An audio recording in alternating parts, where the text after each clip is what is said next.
The following infocast is a presentation of the X-Zone Broadcast Network, X-Zone TV channel and Relmar McConnell Media Company, broadcasting from Canada to the world and beyond.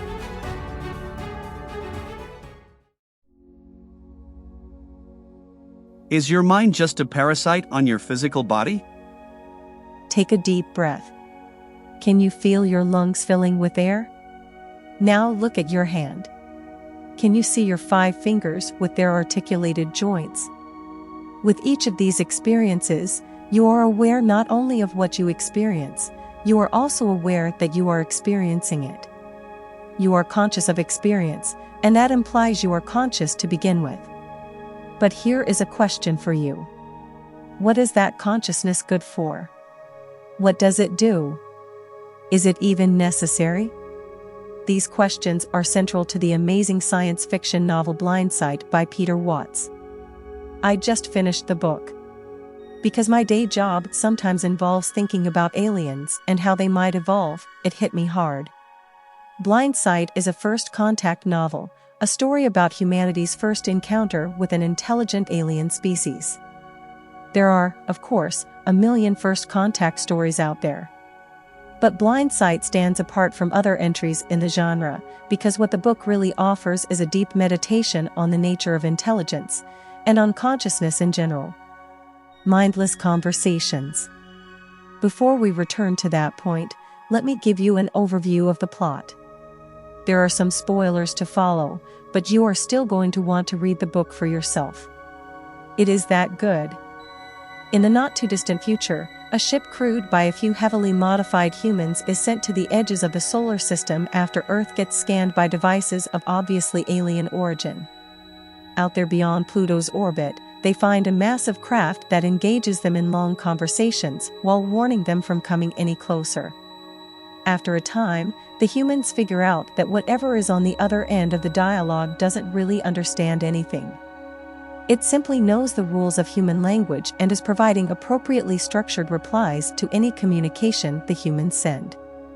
No meaning is occurring on their end. As the book notes, the aliens are exemplifying philosopher John Searle's famous Chinese room AI thought experiment. The humans eventually breach the alien craft and capture some of its inhabitants. Examining the specimens, it soon becomes clear that the creatures do not have the neural architecture needed to support the consciousness that occurs in human brains. Eventually, the crew comes to the stunning conclusion that while the aliens are vastly more intelligent than we are, they lack consciousness entirely. They process information, innovate, and solve problems, but they are not aware of what they are doing. Challenging centuries of philosophical assumptions.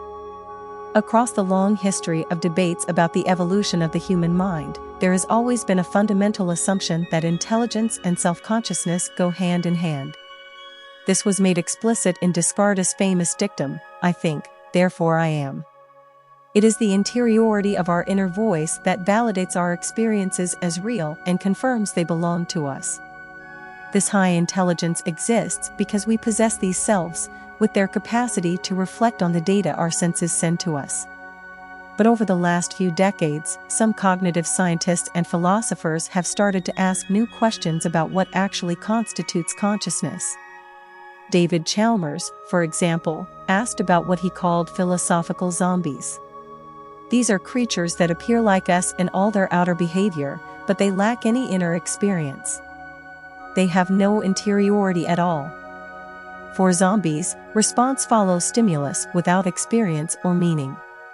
When he posed the problem of philosophical zombies, what Chalmers was really trying to point out was what makes consciousness, and us, special. Parasite turns Chalmers' point on its head. Consciousness as evolutionary dead weight. What the book posits is that there may be nothing special about consciousness at all. In fact, maybe it's an evolutionary dead end. The real-world phenomenon of Parasite occurs when the visual processing machinery in someone's brain is destroyed. They can no longer react to visual stimuli. Under certain circumstances, however, their body will still respond appropriately to visual information, as if some lower part of the nervous system were doing the job of seeing. Using this blind side as a metaphor, Watts is asking if the self-awareness we associate with consciousness might just be an energy-hogging add-on to brain function that is not necessary for intelligence. In this view, the self we hold so dear is an evolutionary development that occurred in Earth's lineage of intelligent creatures, us, but is not needed. Going even further, the book implies that evolution will not continue to select for consciousness in the long run. Our self-aware minds are, as one character implies, a kind of parasite that is riding our bogus nervous system. It is not needed and would be better shed as soon as possible. The universe of blind sight is full of advanced alien technologies developed by advanced alien intelligence. But none of them carry the added evolutionary weight of self-awareness. This is a pretty remarkable idea. You'll note that other writers have played with it before, notably Alastair Reynolds in Poseidon's Wake. Indeed, it is an idea well-rooted in scientific and philosophical literature. But what makes blind sight so powerful is the weaving of these dense ideas into a compelling story that fully fleshes out their importance. I will end by noting that I think the idea of intelligence without consciousness is wrong. It rests on the use of machine metaphors for life and mind, in short, the idea that you are nothing but a meat computer. Machine metaphors for life and mind are, I think, profoundly mistaken. But I could be wrong about that, too, and that is what makes Blind Sight and its ideas such a great read. To listen to all the shows on the X Zone Broadcast Network, visit www.xzbn.net. To watch the X Zone TV channel, exclusive to Simul TV, visit www.simultv.com, channel 32. Our motto is, Dare to Believe, Dare to Be Heard. The X Zone, searching for answers, demanding the truth. Do you have any comments? Suggestions? Show ideas? Send them to admin@rel-mar.com. For Relmar McConnell Media Company in London, England, I am Brooke Maguire.